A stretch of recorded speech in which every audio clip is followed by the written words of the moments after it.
ನಾನು ಅಘೋರ ಭೈರವಿ ನಿಮ್ಮೊಂದಿಗೆ. ಅಘೋರಿ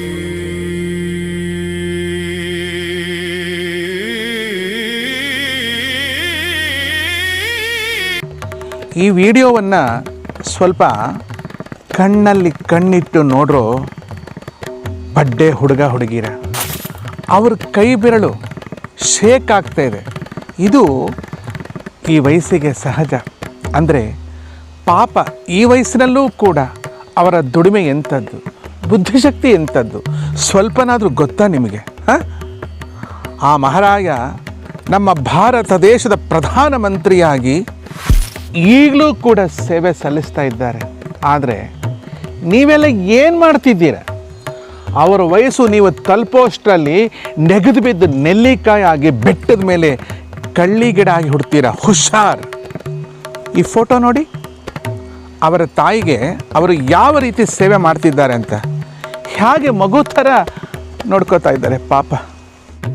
ನೀವು ಯಾವತ್ತಾದರೂ ನಿಮ್ಮ ಮನೇಲಿರೋ ಅಜ್ಜಿ ತಾತನಿಗೆ ಈ ಥರ ಸೇವೆ ಮಾಡಿದ್ದೀರಾ? ನಿಮ್ಮ ಮನೆಯ ಮೂಲೆಯಲ್ಲಿ ಬೆಟ್ಟದಷ್ಟು ಬಿದ್ದಿರೋ ಕೊಳೆ ಚಡ್ಡಿನೇ ಒಕ್ಕೊಳ್ಳೋಕ್ಕಾಗದೆ ಇರೋ ನೀವು ಗುರು ಹಿರಿಯರ ಸೇವೆ ಏನು ಮಾಡ್ತೀರೋ? ಒಂದಿನ ಬೇಕಾದರೆ ಅದೇ ಚಡ್ಡಿನ ಕಲೆಕ್ಟ್ ಮಾಡಿ ಮೋದಿ ಫೋಟೋ ಏನು ಇಡೀ ಭಾರತನೇ ಸುಟ್ಟು ಹಾಕ್ಬಿಡ್ತೀರ ನೀವು. ಹಿರಿಯರ ಕೈ ಹಿಡ್ಕೊಂಡು ಬಾತ್ರೂಮ್ಗೆ ಎಂದಾದರೂ ಕರ್ಕೊಂಡು ಹೋಗಿದ್ದೀರಾ? ಅವ್ರಿಗೆ ಸ್ನಾನ ಮಾಡೋಕ್ಕಾಗಲ್ಲ ಅಂದರೆ ಸ್ನಾನ ಮಾಡಿಸಿ ಕರ್ಕೊಂಡು ಬಂದಿದ್ದೀರಾ? ಬಟ್ಟೆ ಹಾಕಿದ್ದೀರೇನಯ್ಯ? ಊಟನಾದರೂ ತಂದುಕೊಟ್ಟಿದ್ದೀರೇನೋ? ಕಡೇ ಪಕ್ಷ ಕುಡಿಯೋಕ್ಕೆ ನೀರನ್ನಾದರೂ ತಂದುಕೊಟ್ಟಿದ್ದೀರೇನೋ? ಅವರ ಮೃದುವಾದ ಮೈನ ಕೈನ ಹಿಂಗೆ ಹಿಡ್ಕೊಂಡು ಅವ್ರ ಕಷ್ಟ, ಅವ್ರ ದೇಹದಲ್ಲಾಗೋ ನೋವನ್ನು ಎಂದಾದರೂ ಕೇಳಿದ್ದೀರೇನೋ? ನಿಮ್ಮಪ್ಪನಾಣೆ ಕೇಳಿರಲ್ಲ, ಕೇಳೋದೂ ಇಲ್ಲ. ಅವ್ರ ಸ್ಕೂಲ್ ಡೇಸ್ ಹೆಂಗಿತ್ತು, ಕಾಲೇಜ್ ಡೇಸ್ ಹೆಂಗಿತ್ತು, ನಿಮ್ಮ ಅಪ್ಪ ಅಮ್ಮನ ಓದಿಸೋಕ್ಕೆಲ್ಲ ಎಷ್ಟೆಲ್ಲ ಕಷ್ಟಪಟ್ಟಿದ್ರು ಅಂತ ನೀವು ಕೇಳಿದ್ದೀರಾ? ನೀವು ಕೇಳಿರಲ್ಲ. ಯಾಕೆಂದರೆ ನೀವು ಅಂತಹ ಘನಂಧಾರಿ ಕೆಲಸ ಮಾಡಿದ್ದಿದ್ದರೆ ಇವತ್ತು ನೀವುಗಳು ಮೋದಿಜಿ ಅವರಿಗೆ ಕೆಟ್ಟ ಕೆಟ್ಟ ಪೋಸ್ಟ್ಗಳನ್ನು ಪೋಸ್ಟ್ ಮಾಡೋದು, ಹೊಲಸು ಹೊಲಸು ಮಾತುಗಳನ್ನು ಆಡೋದು, ಬಾಡಿ ಶೇಮಿಂಗ್ ಮಾಡೋದು, ಟೀಸ್ ಮಾಡೋದು, ಹುಚ್ಚುಚ್ಚಾಗಿ ಗೇಲಿ ಮಾಡ್ಕೊಂಡು ನಗೋದು, ಅವರ ಪೋಸ್ಟರ್ಗಳಿಗೆ ಬೆಂಕಿ ಹಚ್ಚೋದು, ಅದರಲ್ಲಿ ಸಿಗರೇಟ್ ಹಚ್ಕೊಂಡು ಸೇದೋದು, ಇವೆಲ್ಲ ಮಾಡ್ತಿರ್ಲಿಲ್ಲ ನೀವು. ಪ್ರೊಟೆಸ್ಟ್ ಮಾಡಬೇಕಂಡ್ರು ನಿಮಗೆ ಬೇಕಾಗಿದ್ದನ್ನು ನೀವು ಪಡ್ಕೋಬೇಕು. ಹಾಗಂತ ಒಬ್ಬರನ್ನ ಬಾಡಿ ಶೇಮಿಂಗ್ ಮಾಡಿ ದೇಶದ ಪ್ರಧಾನಮಂತ್ರಿ ಅಂತನೂ ಇಲ್ಲ ಮರ್ಯಾದೆ ಕಳೆದಿದ್ದೀರ ನೀವು.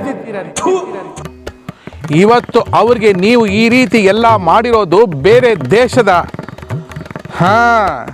ಜನಗಳಿಗೆ ಹೆಂಗೆ ಅನ್ಸಿರ್ಬೇಡ. ಇದು USA ಅಲ್ಲ ಕಣ್ರಪ್ಪ, ಇದು ಫಾರಿನ್ನೂ ಅಲ್ಲ ಹೀಗೆಲ್ಲ ಹುಚ್ಚುಚ್ಚಾಗಿ ಆಡೋಕ್ಕೆ. ಇದು ಭಾರತ ದೇಶ, ದೇಶ ನಮ್ಮದು. ನಮ್ಮ ದೇಶದಲ್ಲಿ ಗುರು ಹಿರಿಯರಿಗೆ ಮಾನ ಮರ್ಯಾದೆ ಗೌರವ ಅಂತ ಇದೆ, ತಿಳ್ಕೊಳ್ಳಿ ಮಕ್ಕಳೇ. ಅದನ್ನು ನೀವು ಕಲ್ತಿಲ್ಲ ಅಂದರೆ ಕಲೀರಿ, ತಪ್ಪೇನಿಲ್ಲ. ನಿಮ್ಮ ಮನೇಲಿ ಅಜ್ಜಿ ತಾತಂದ್ರು ಇದ್ದರೆ ನಿಮಗೆ ಗೊತ್ತಾಗ್ತಿತ್ತು. ಅಜ್ಜಿ ತಾತಂದ್ರು ಕೆಲವರು ಮನೇಲಿ ಇದ್ದಾರೋ ಇಲ್ವೋ ನನಗೆ ಗೊತ್ತಿಲ್ಲ. ಅಥವಾ ಇದ್ದರೂ ನೀವು ನೋಡ್ಕೊಳ್ಳೋಕ್ಕಾಗದೆ ವೃದ್ಧಾಶ್ರಮಕ್ಕೆ ಸಾಗಿ ಹಾಕಿದ್ದೀರೋ ಏನೋ ಅದು ನನಗೆ ಗೊತ್ತಿಲ್ಲ. ಅಥವಾ ಅವರನ್ನು ವರ್ಷಕ್ಕೊಮ್ಮೆ ಹೋಗಿ ನೋಡ್ಕೊಂಡು ಬರ್ತಿರೋ ಇಲ್ವೋ ಅದೂ ಕೂಡ ನಂಗೆ ಗೊತ್ತಿಲ್ಲ.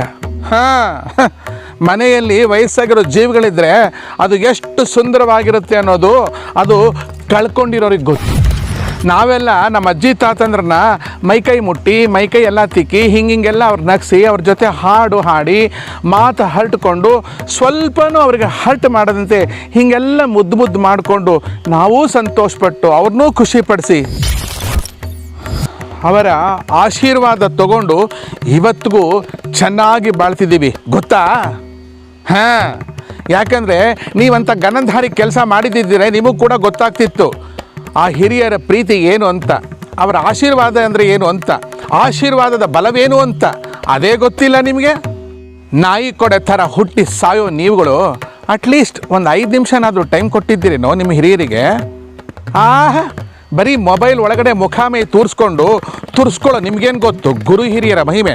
ಥೂ,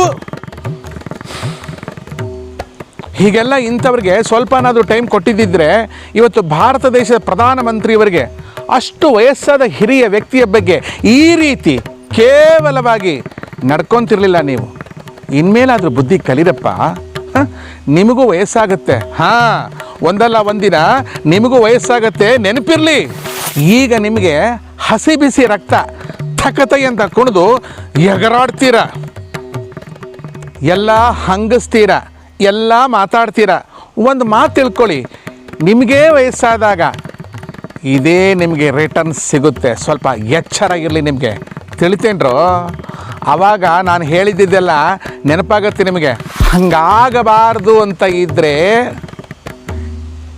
ಇವಾಗಿಂದಾನೆ ಒಳ್ಳೆ ರೀತಿಲಿ ಇರಿ, ಒಳ್ಳೆ ರೀತಿಲಿ ಬಾಳಿ, ಆಯಿತಾ?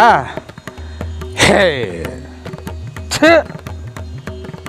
ಜೈ ಶ್ರೀ ಮಹಾಕಾಲ್, ವಿಶ್ವ ಮಾತಾ ಗೋಮಾತಾ.